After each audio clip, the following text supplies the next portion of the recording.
Good morning, everybody, and welcome to the morning routine. It's Monday morning, April 9th, 2018, episode number 321. So good to see you here this morning. Good morning, Tom, you early bird. I'm sure you already ran 29 miles or 20, 30 miles or whatever the mile is that you run. And I hope you're already off and running for your Monday morning. I hope everybody's doing exceptionally well. I hope that your weekend was a good one. It was nice. Had a little sun, had a little cold, had a little snow, had a little warm, it was like one of those weekends that you had in pretty much all the seasons. Had a little dry leaves blowing around in the back here. You know, I was outside hauling some stone over the weekend and building another stone wall that needs to get done. Getting some outside work done on Saturday, and then yesterday, freezing cold. Good day to stay inside and watch people play golf in warm weather, at the Masters. So, but I hope you all had a great weekend. Hope you had some memories made and some things done. So, but now it's Monday, and Monday is the start, the beginning, the fresh start of yet another week of our enjoyable lives. Isn't it exciting to wake up on a Monday morning and get started? I love it. So I was reading yesterday, somebody said that they hate Fridays because Fridays is seen as the day to stop producing and being like, oh, we achieved and we strove for things all week, and now 2 days to do nothing. And he was like, what is that? 2 days a week we strive to do nothing? What is that? And I get it, but yet at the same time, it sure is nice to be able to kind of just chill if you need to chill, right? So, but it's Monday and we're back at it. I hope everybody's doing well. I've got some stories lined up for you, but before we jump into the stories, just a reminder that you can find us no matter what platform you enjoy, no matter what your daily activity is. In the car, if you want to watch video, if you want to listen to a podcast, if you prefer YouTube, subscribe, share, like. You can find us anywhere. And of course, all the articles that we're about to share can be found in their entirety at themorningroutine.live for all the little things that I'm not going to share yet this morning. So, but on we go. Oh, did you know, interesting fact, by the way, that blood donors in Sweden receive a thank you text when their blood is actually used? Isn't that cool? I think that's one step that they should add in the U.S., because when you do something, it's nice to know that it's now being used, or this is what the outcome was. It makes it more, I don't know what the word is, but you feel more connected in what you're doing when you're doing something for others, like giving blood or whatever it might, or financial means or whatever it is. So very cool. So anyways, on we go to some stories here. This morning we're going to start with a story right out of Wikipedia called Folk Racing.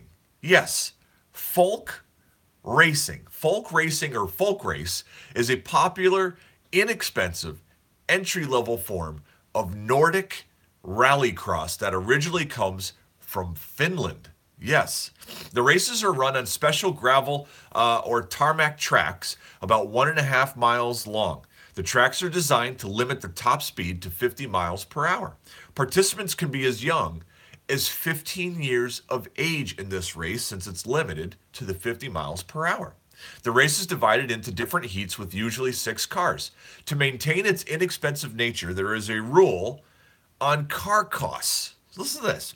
Anyone can place a fixed price bid on any of the cars that are in the race, and the buyer is then chosen by draw.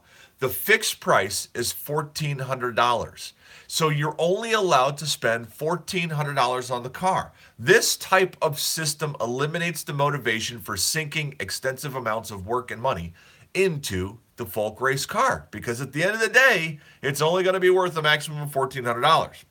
Folk racing is not the same as demolition derby, though. While collisions do happen, cars make contact with each other, intentionally ramming or obstructing your competitor is forbidden. So you're not allowed to ram and into each other. You can bump, while you're racing, but the point isn't to knock people out of the race. It's to get a piece of junk car held together by red or blue duct tape and race it around a 1.5-mile track for little money. So doesn't that sound fun? I should put a track up in the top of my field up there and just that would be fun, I don't know. So if you're 15 years old, tell me there's nothing better than that one. I can't think of anything better than that. So, anyways, on we go to the next story. This one comes right out of Fast Company, where I got it, but it's been all over the news, and it's I think it's a game changer, but maybe not. I don't know. That's why I wanted to talk about this story. So this story has to do with your emails.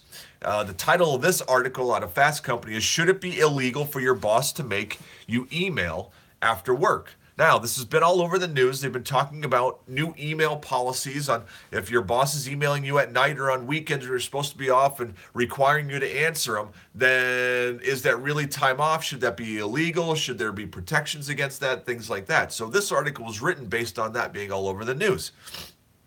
Despite the fact that working long hours makes you less productive, and doing extra work at home can actively harm your health. These are all true. We've covered these stories. It's common for companies to expect employees to answer late night emails or texts. The majority of people who use smartphones at work stay connected for more than 13 hours a day. On the weekends, they spend another 5 hours checking email. In New York City, a new bill aims to make it illegal for employers to require workers to check any work-related electronic communications outside normal work hours. Now, let me stop right here and let's discuss this. This bill makes it illegal for employers to, keyword, require. Okay, so they can't require you, but we know how the workforce works. There's a unspoken hidden pressure to perform, and if you don't, you're not a team player. So yes, you're not required to answer my emails, but tell me, if the boss sends an email out to a group of 5 people and you see your peers on there, don't you feel like you need to answer why other people are answering? Because they're gonna answer, right? So there's an unspoken pressure of this. It's sort of like you get paid to work from 9 to 5, but yet there's a pressure to show up at 6:15 and stay until 5:45 just to show that you're earlier and later, even though you're really not being productive during that time. What is that? You know, a handful of companies have created related policies voluntarily. In 2011, Volkswagen stopped forwarding emails to company mobile phones between 6 p.m. and 7 a.m. This is a better idea. The bill should be emails can't be sent, not that you're not required to respond. They should go into a queue and held and then sent later. That's my personal thought. Another German company, Alliance, told workers that they don't have to answer emails on weekends or during vacation time. Daimler, as in Mercedes-Benz, went a step further, automatically deleting emails that are sent while someone is on vacation. That is really controlling the workflow, which is fantastic. Kudos to Daimler for that. In the U.S., the healthcare consulting firm Vynamic encourages employees not only to stop checking email in the evening, but also to stop bothering coworkers. That means nothing. So, anyways, what's your thoughts, guys? Emails after work and on weekends. Should they be sent, or should they, with the expectation that you don't have to, you're not required to answer, or should they not even be sent? Should it be against company policies to send work emails outside the timelines of work? Personal opinions on that, I'd like to know. Anyways, one last story we have after that. This is very, very cool. Cool enough that I have 2 images to show you if you're watching on video instead of 1. And as you know, usually you only get 1. Podcast listeners, I apologize you don't get to see the pictures, but if you do go to themorningroutine.live after the broadcast, you can see today's articles. Click on the articles and you'll see the photos right in there. So today, out of the socialtechcrunch.com, breaking news. Car shoppers in Guangzhou, China now have the ability to buy or try a car using a smartphone app and a car vending machine. Yes, a car vending machine. The facility came out of partnership signed 2 years ago between Ford and Alibaba. The center houses dozens of Ford vehicles in the multi-story building. Users just select the car they want through the T-Mail app and have the option of taking on a 3-day test ride. Isn't this amazing? Hang on. Breaking news. Sending emails on weekends could give you this flexibility to do other things that you need to accomplish during normal week hours during the week. Work-life balance. There you go. There's input. Thank you, Kim, for your opinion. And I think I missed one here. If I could try to, let's see here. And Paul says, what about overtime on Saturdays? Again, that's an optional choice sometimes or not. I don't know. This is emails on outside of work hours is different. It's very, we covered articles about when the phone is sitting there and it's on the table or in your pocket, you're distracted. So work is distracting you from your family after hours if you're responding to emails or they're coming in and now you're processing what the email said. I don't know. Interesting. Anyways, back to the article. So a car vending machine in China for Ford vehicles. Meanwhile, Carvana, operates similar vending machines across the United States.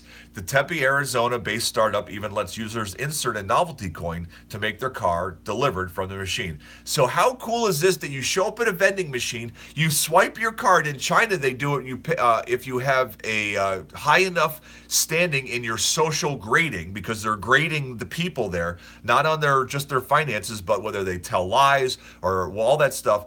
Then you can buy a car right out of a vending machine and try it, or you get to try it for 3 days, or you can actually buy it. And Carvana is doing it. I have never seen one of these, but I did look up online, and they are all over the country. So I hate when my car gets stuck in a chute. You can bang on the vending machine. You can bang on the glass as hard as you want, but they just don't drop. I get you. Imagine that. You'd have to try to shake the entire building to get your Ford to fall out, right? I don't know. Go figure. So, but listen, another step and some coolness right there. Car vending machine. Don't have to deal with the salesman that way, but then there's no haggle. The joy is in the haggle, guys. It's just in the haggle. So, anyways, on we go, guys, to Google Trends. The top 10 most searched things yesterday on Google. Number 1 is not the Masters. So surprised by this. I thought for sure it's WrestleMania 34. Wow. 34. Does that mean WrestleMania's been around for 34 years? 34 years. Wow, man, that's a long time. Number 2, The Undertaker, which is a wrestler in WrestleMania. Number 3, Real Madrid. That's soccer. Number 4, NASCAR is number 4. Number 5, the Phillies. Number 6, Lexi Wood. Number 7, Syria. Number 8, Charlotte Flair, which is a female wrestler. Number 9, Fred Couples. The first reference to the Masters is Fred Couples in at number 9. Wow. Number 10 is Braun Strowman, another WW wrestler. You can see what is popular on Google searches and what is not. That's amazing to me. Wow. Anyways, on we go. Yesterday, let's see, I did search. One search I can remember was what was the purse for the Masters. Number 1, first place got $2 million. Number 2 got $1 million. Nice payday. Good job, guys. So on we go. Let's see some trending news today. Let's just scan and see if there's anything worthwhile reading here. Zuckerberg to meet the U.S. lawmakers on Monday. That's big. We have Kim Jong-un. North Korea said to offer direct assurance it will discuss denuclearization. That's a step in a good direction right there, right? After that, we have a Star Wars story. New trailer is as hot as Lando is cool. There you go. Then we have China, United States. Amid fears of trade war, Trump predicts China will relent. That's all I see there, really. That's, I don't know, worth sharing. And I'm just scanning over here real quick. Of course, Reed wins the Masters. We will cover that. It was a great finish and down to 1-stroke lead, which is pretty awesome. So, and that's kind of what's going on in the news today. So let's move forward, guys, to a passage of wisdom and see what's going on this morning. Today's passage of wisdom is a couple of verses. I'll read them to you. It's awesome. Right out of Isaiah. Today is Isaiah chapter 40, verses 28 to 31. The Lord is the everlasting God, the creator of the ends of the earth. He will not grow tired or weary. In his understanding, no one can fathom. He gives strength to the weary, increases the power of the weak. Even youths grow tired and weary, and young men stumble and fall. But those who hope in the Lord will renew their strength. They will soar on wings like eagles, and they will run and not grow weary. They will walk and not be faint. Awesome. I think this is a great passage. It talks about where your strength can come from. You can get worn down when you're trying to do it alone, which is totally opposite of how I started as a teenager. You grow up as a man. I'm Rambo. I'm Jason Bourne. Well, he wasn't around when I was a teenager, but you are a standalone wrecking machine. You are power. You are strength. Weakness is when you admit that you can't do it by yourself. Weakness is that I can't pound my head through that brick wall all by myself. Weakness is that I make mistakes. I sin. Weakness is all those things. But in fact, weakness is thinking that way, because we all grow weary. And we can't all do it alone. And thank goodness that God is there by our side, because he gives strength to the weary and increases the power of the weak. We will soar on wings like eagles. We will run and not grow weary.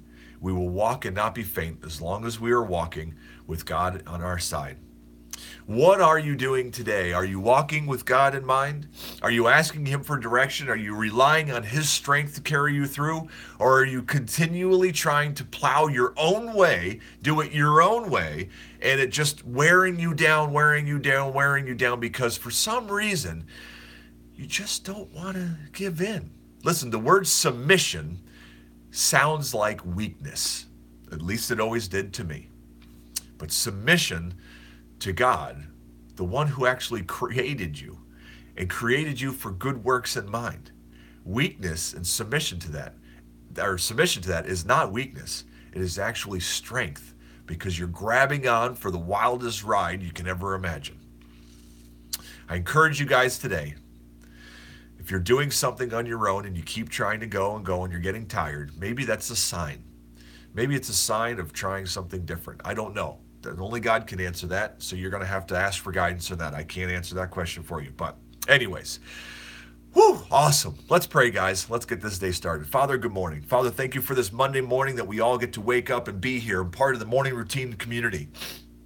We thank you for the platforms, the technologies that you've created through the works of bright people to make this possible, that we could get together each and every day like this and share some interesting stories and laugh and just goof around, but then also get to dive into a passage of wisdom that you have laid out for us to give us guidance and direction like the greatest compass ever made. We thank you for the wisdom of your followers way back then, who put words on paper, who put your thoughts and your teachings down that would guide us today. And the passage today that reminds us that we will grow weary, but your strength is there for us and for our taking. Father, help us today to submit to you, to be focused on each and every little thing we do, on how are we praising you with what we're doing? How are we benefiting other people besides ourselves? Be with us today and keep us safe as we walk through our days, looking for opportunities to follow after you. I love you, God. Amen. And that, my friends, is a magnificent wrap to the morning routine. Thank you so much for being here this morning. I hope that you guys have a fantastic Monday. I hope it's super productive. I hope that you achieve great things. And I hope that as you achieve those great things, you can point and say, boy, that really praised God with that action that I did and that achievement that I made. If it's praising you, guaranteed you cannot sustain the pace and you will grow weary. Look for the great focus, and don't you forget that today, this very day, this very moment, the next 5 minutes after we hit stop right now, are 5 minutes that you were meant to have. Don't waste them. Use them for something great. Be exactly who you were meant to be. I love you guys. See you tomorrow.